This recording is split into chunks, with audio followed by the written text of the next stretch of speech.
just put in perspective of like, hey, you know what? Not to scare people, just to be like, hey, you're not guaranteed to get to 80, not guaranteed to Oh, get to 25, you know?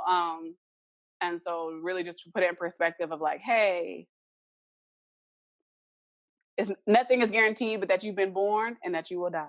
That's yeah. it. Those the only 2 things. That's the And only two even things. even being born, like, everybody don't get that luxury. So, Right. we're we're living in an age where you can die from an insect bite. Like, Hmm. whenever I have to Literally. get myself back in check, if I feel like I'm doing a little too much, I'll be like, "Bro, you Hmm. die from an insect bite." It's like that. I'll Humble be like, yourself. "Get yourself together." Oh, no. Yup. They don't get it, it's okay. We get it. And I was like, yes, Lord, come on with the cancellations.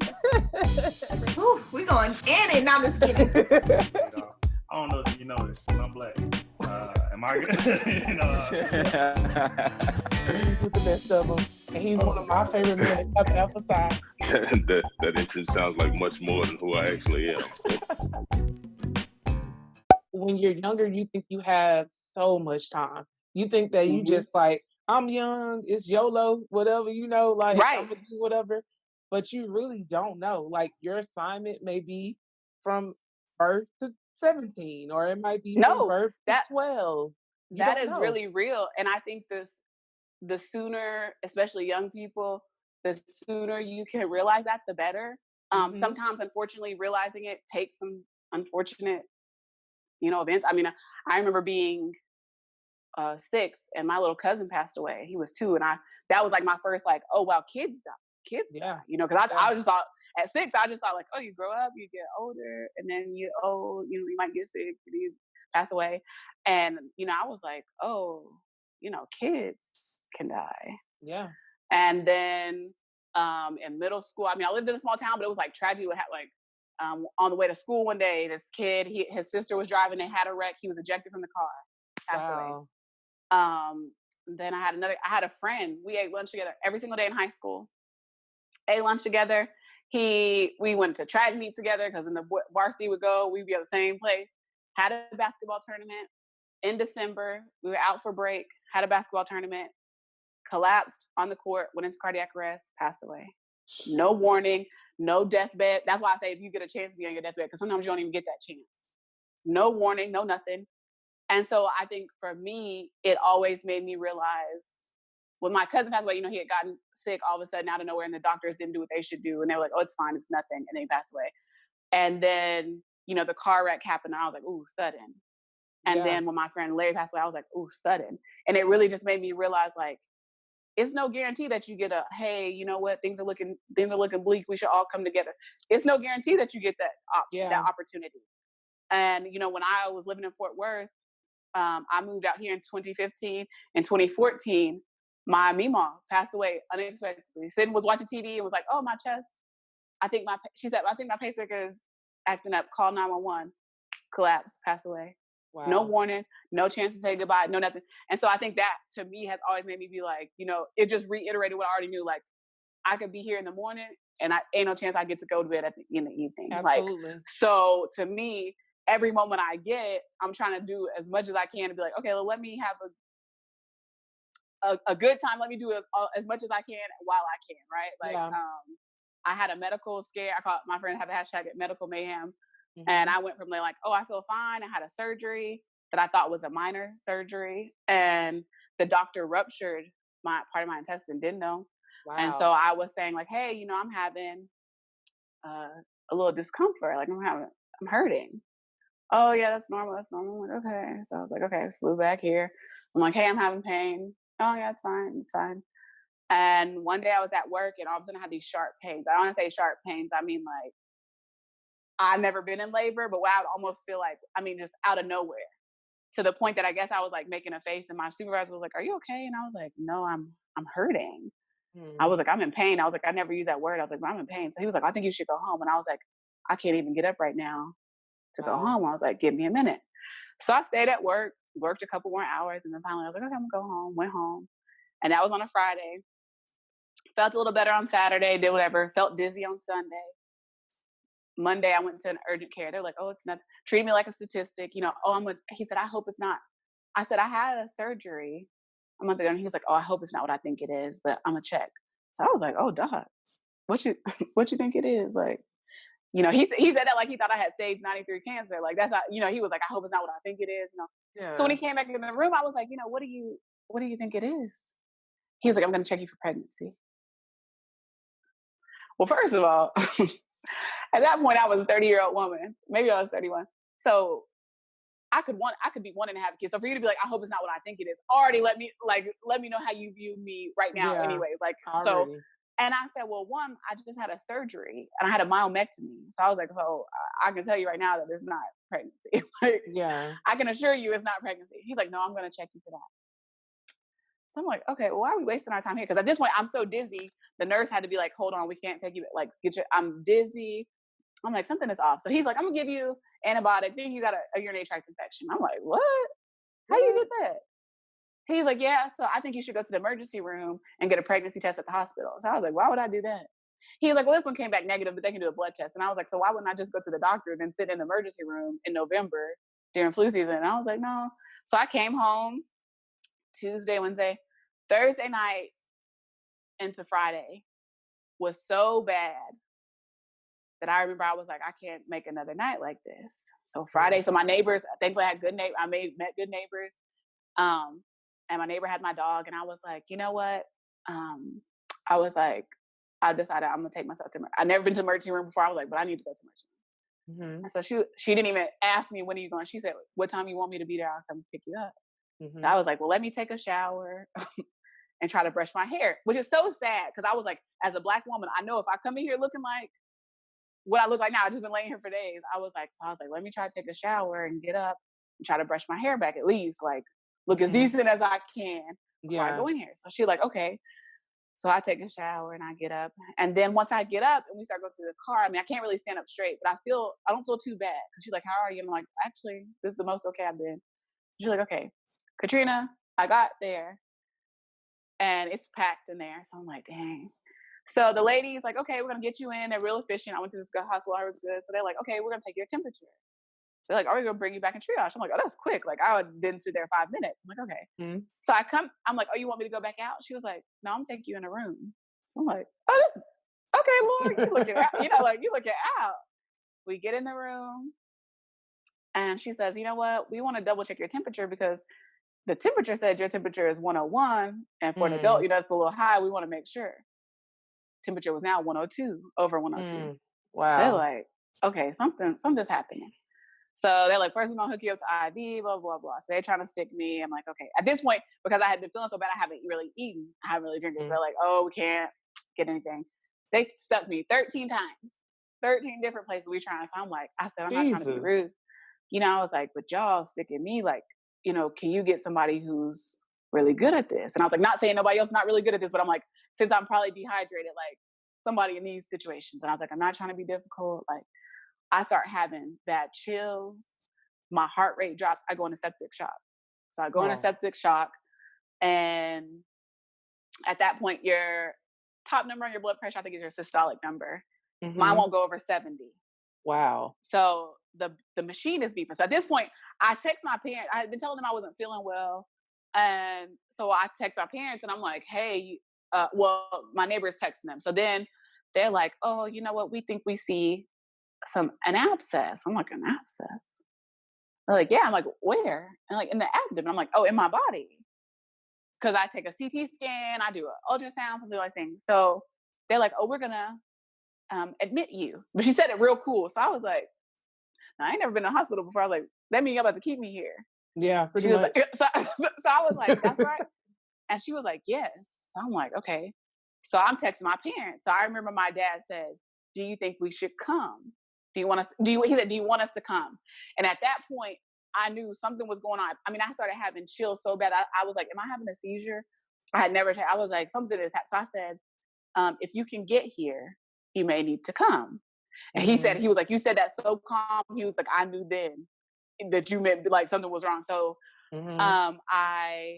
they're like, oh, you know, so finally, like, we're going to roll you into a room. This one, I've been here almost 12 hours. Like, we're going to get you a room. You know, we're trying to find a room for you. we're going to take you to ICU. So the way they said it, they made it seem like, oh, we ain't got no room nowhere else, so we just going to stick you in ICU. So I was like, okay, you know. And then I was like, oh, I'm in here because then the machines start going off. Yeah. So I'm like, oh, I'm in here because I really need to be in here. I need, yeah. You know, they were trying to keep me calm. So they were like, you know, we want to make sure, typically when somebody is in severe sepsis like this, they're not alert. Yeah. Usually they're not conscious. And if they're conscious, they're not all together here. But you seem to be all together here. Do you comprehend everything that's happening? I'm like, oh, I comprehend everything that's happening. So like, okay. So, I mean, I had to get a subclavian mid-central line put in. They go and put this thing in your chest down over your heart. So if you die, they can revive you. They put a midline. I mean, I'm wide awake. And I remember when the lady said, the lady came in, so they have to clear the room. They have to make it a sterile environment. They put this thing over your face so you don't breathe.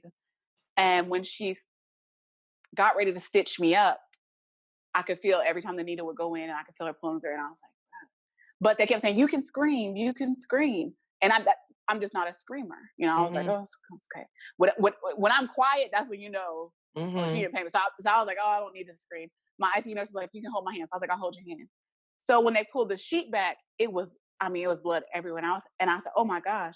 And the white nurse said, oh, girl, which first of all, I hate for a white woman to call me girl. So she said, oh, girl, please. I didn't even give you numbing medicine. You took that like a champ.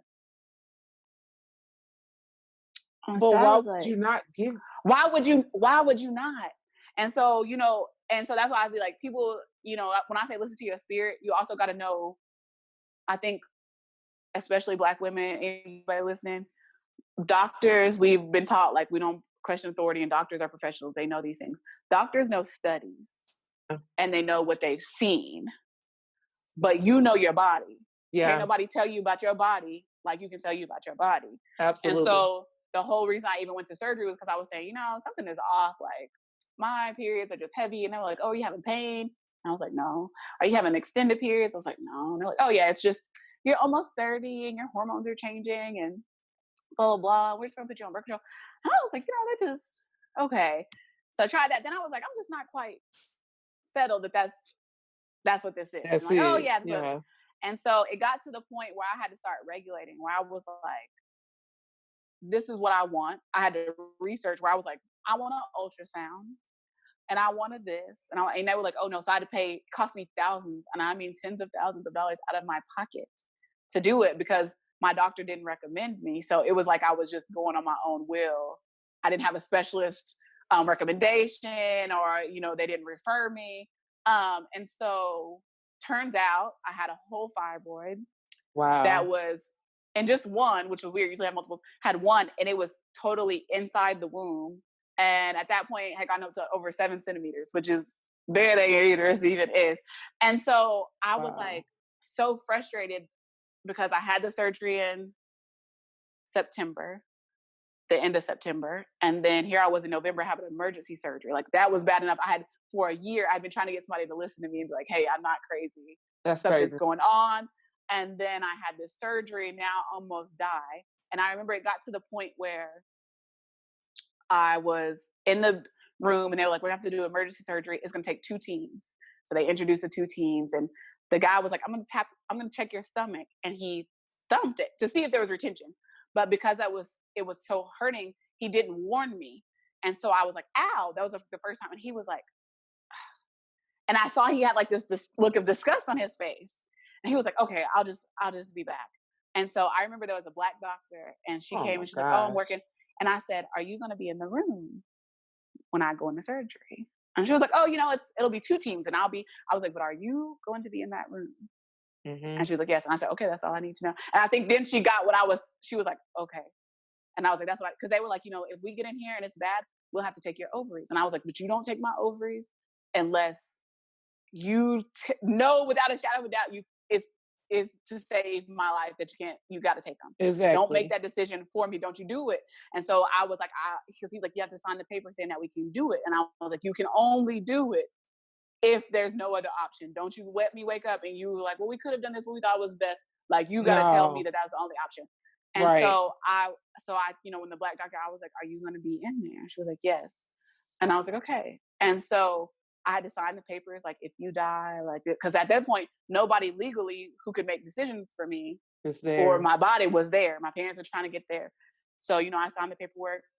And I'll tell, like, that was one thing that I think made me feel like proud of myself because I didn't have any regrets. Mm-hmm. I was like, this will be unfortunate this way I go. Like, I'll be by myself. Like, my Mm-hmm. parents are trying to get to me. How sad if they get off the plane, rush here, and then feel like it's too late. Like, I was like, I don't want them to feel that way.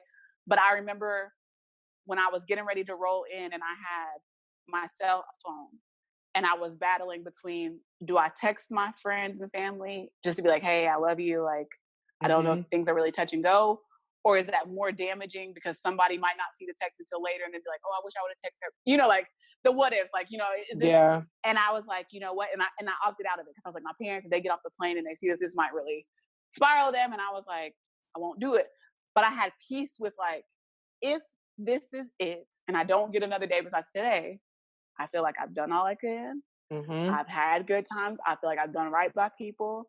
Yeah. And it's not what I want, but I can be at peace with it, right? Like, and so I think that's just how people have to live their life. Like, hey, if it all ends tonight, Yeah. not tomorrow, not next week, like if it all ends tonight and I get a chance to be like, okay, can I reconcile all the things? Like, am I good with it? Mm-hmm. And so that's just how I try to live my life. Like, hey, you know what?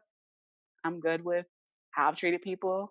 I'm good with the opportunities I've had. I'm good with the things that I've worked hard for, the things that worked and the things that didn't work. There's been some things that didn't work, you know, like I'm at peace with it. And so that's why I think people have to really, to me, that's the best way for me to live my life. Like, because it's just, you don't know. People are shooting people. People, you could collapse. You could get hit in the head. I mean, is a lady was in her car and somebody shot and accidentally shot and killed her. And I mean, just all kind of things that like, hey, you got to make sure, you know, like if we get in arguments, I mean, if I argue with somebody, maybe I'm not really a big arguer, but you know, people piss you off, you know, people get on your nerves, but I try to like, my thing is, okay, I might be annoyed, I might be pissed off, but once we talk about it and it's done, I'm done with it. Yeah. You know, I'm like, okay, we talked about it. Are you good? I'm good. Okay, we good. Move on. Because to me, I don't want to harp on it. Because if something happened to you, I got to live with it. Mm-hmm. And if something happened to me, I don't want you being like, oh, I wish. And no, don't even let the enemy fool you like that. We good. You said we good. I'm good. It's squash. Like, and if something happens, I can go peacefully and say, hey, you know what? I did all I could. I did right by people. I'm gonna be all right. Like, it is what it is. And so I just think that's what people have to really realize. Like you said, it's no guarantee. I went from feeling fine to literally like, okay, this is it. Like, this could be, it was no get a chance to say goodbye to my friends. It was no nothing. I was at the hospital with my neighbor who then had been separated from me. So it was just me and a whole bunch of people I did not know. Mm-hmm. And I was like, if this is how it ends, this is it.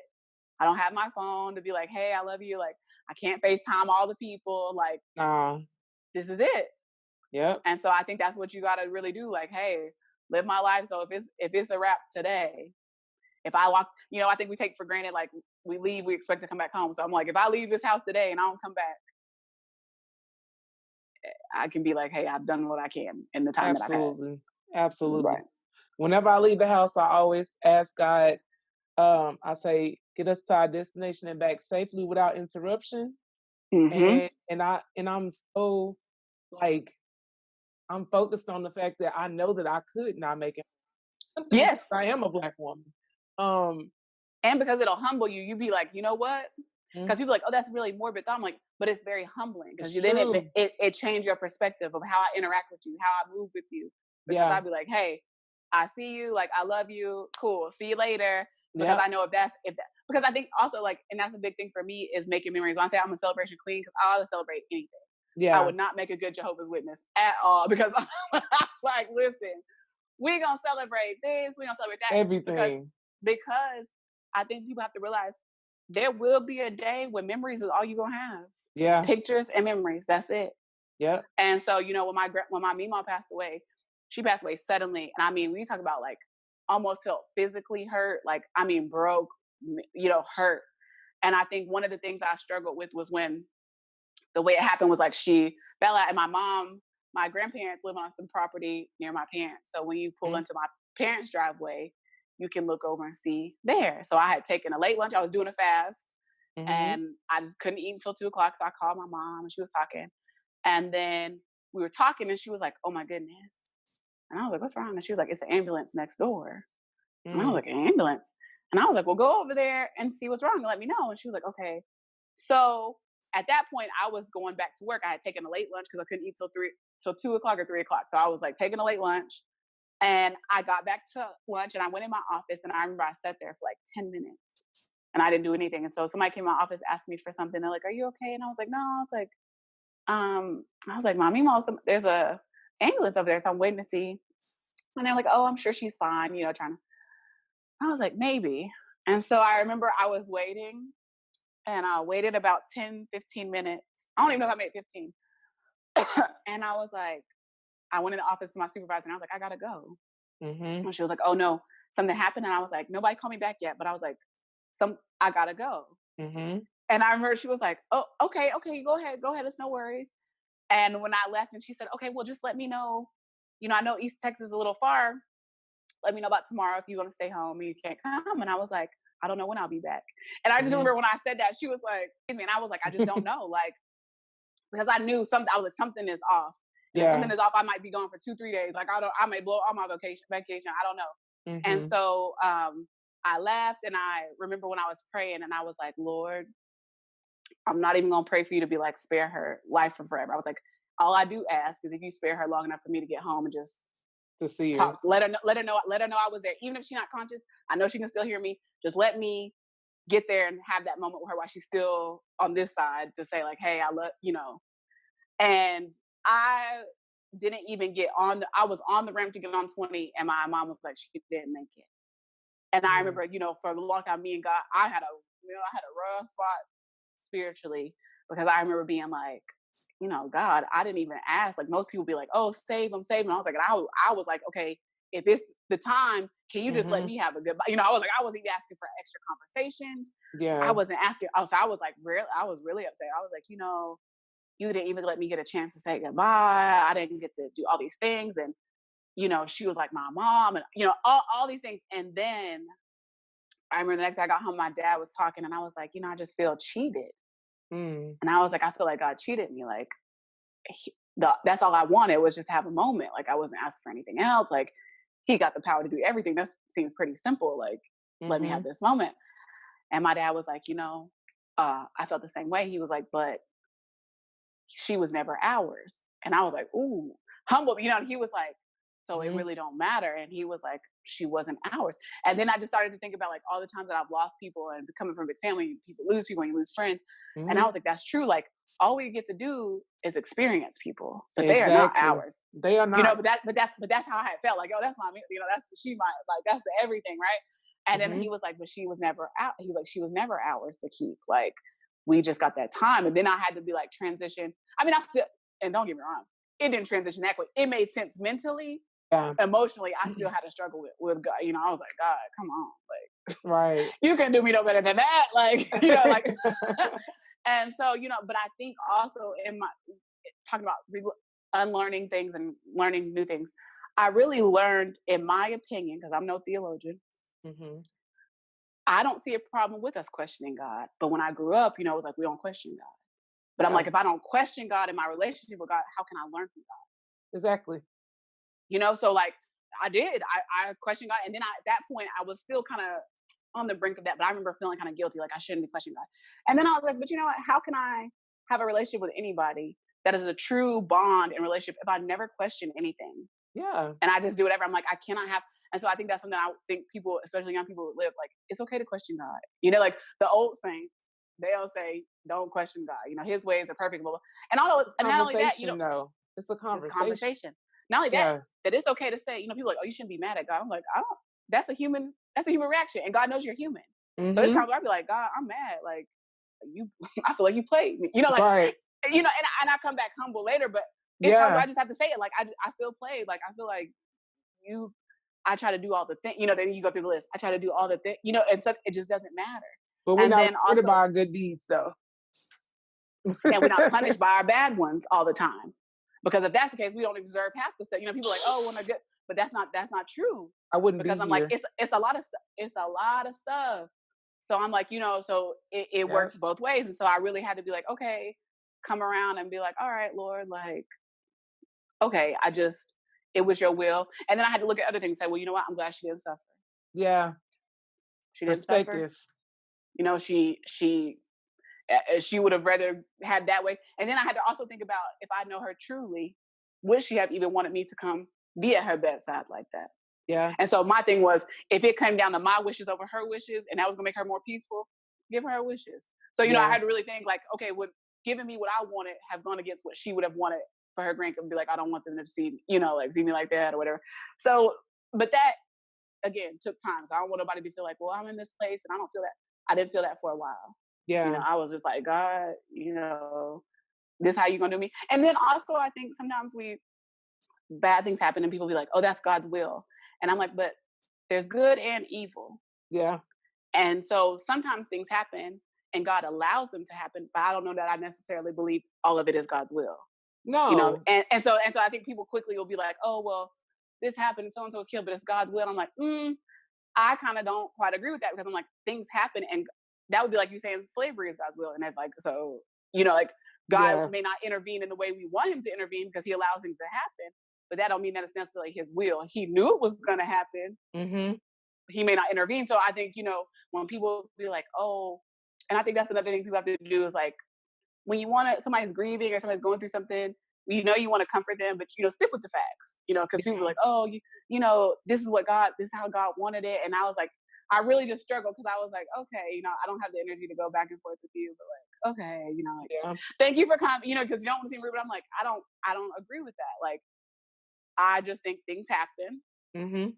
And in the midst of things happening, and whether it was, you know, through medicine or malpractice, all kinds of things, whether things happen, he didn't intervene the way I wanted him, but he intervened. He was still sovereign in the way that he let it be quick. She didn't suffer. That's his will. She wasn't hooking up. That is his will. Yeah. Yes. And so that's what I think. That's why I say I think people got to really know what they believe and why they believe it. Because like I said, then I started being like, oh, you know, things happen. I'm like, well, you know, that's God's will. And I was like, I don't think that, you know, like, it's babies out here getting shot. It's babies dying from cancer. I don't really think that that's God's will.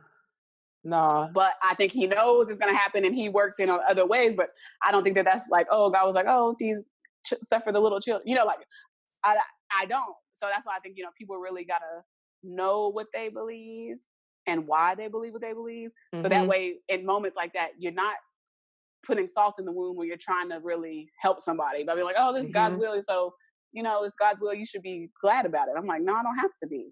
Yeah. I'm hurt. My feelings hurt. I'm crushed. Like, and that's okay to have. It's okay for your feelings to be hurt too. Like the way your dad, he said she didn't belong to us. That's literally how I view death. Like I feel like God lends us people, and we're it's so amazing to be able to experience that person. I mean, it's a blessing, actually. Yes, a full blessing. And that's how I look at it. And people think I'm crazy because of how I guess, I've experienced a lot of death in my life too. So, I think people think I'm crazy how I can kind of bounce back from it. But that's all God. It's not me. Right. It's all God. And I understand, but I understand the concept of I got to experience this person for all this time. God wants his child back. Period. Who am I to argue about that? Who am I to argue? Yeah.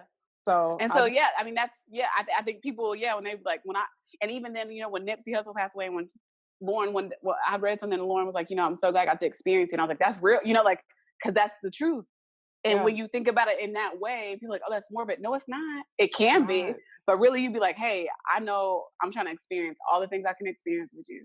I'm trying to celebrate every good moment, trying to work through all the rough moments, and then celebrate coming out of those moments. Like, I'm trying to experience every good thing. Like, that's what I want to do. So I'm like, I think just put in perspective of like, hey, you know what?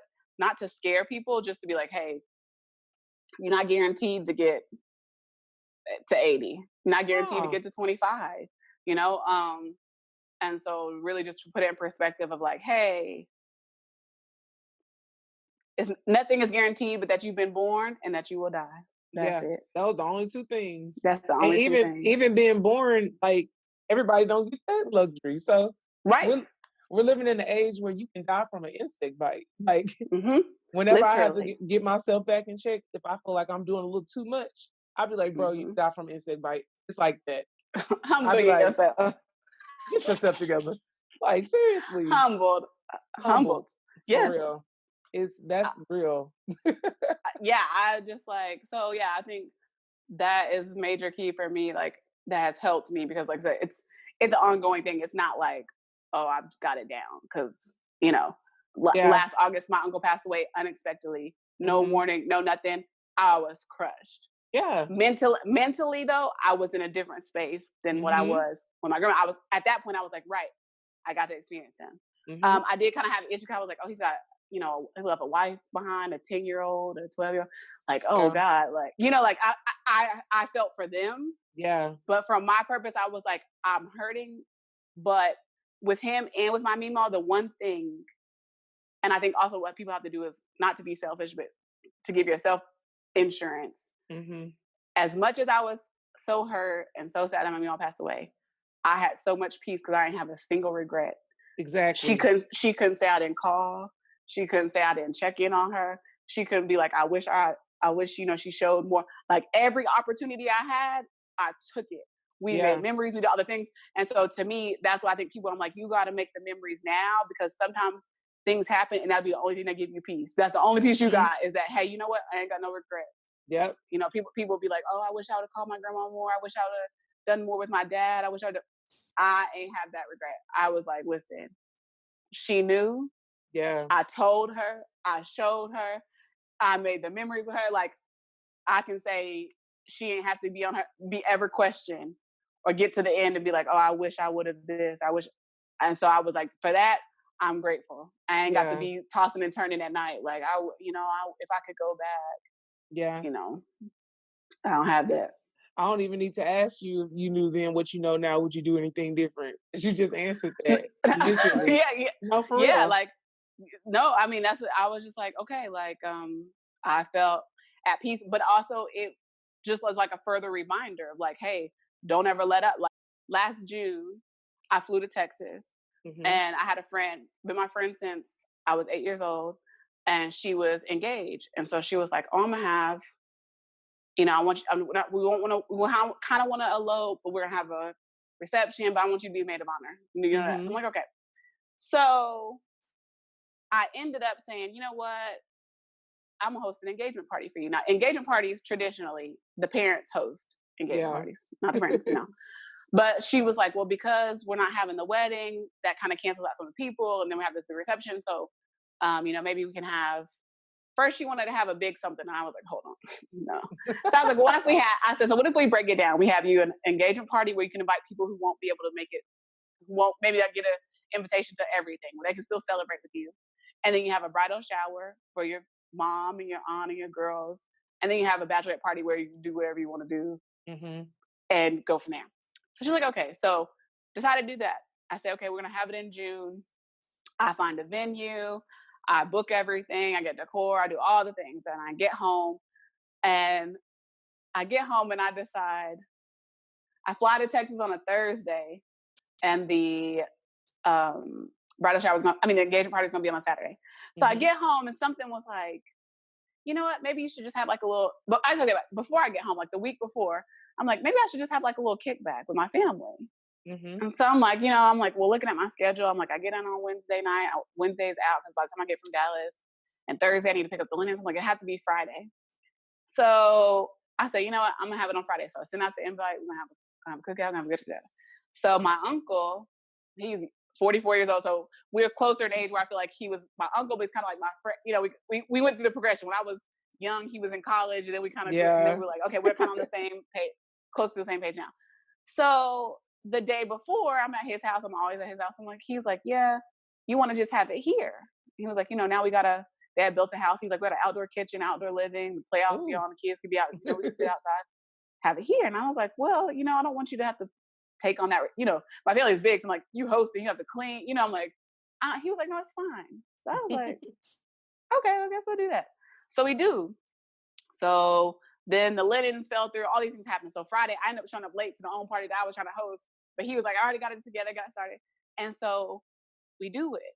And I end up staying up all night because I'm still prepping stuff for this engagement party. And I got to blow up balloons and I got to get these things ready. And I got party favors. And so I ended up staying like 42 hours straight. And I remember my mom was like, I don't know who you think you are. Like, you know, my mom was like, my mom is a Southern mom. She's like, you are not wed yet. You need to be in pristine condition. Like, so, you know, she was like, it's just too much on you. You shouldn't have done all this.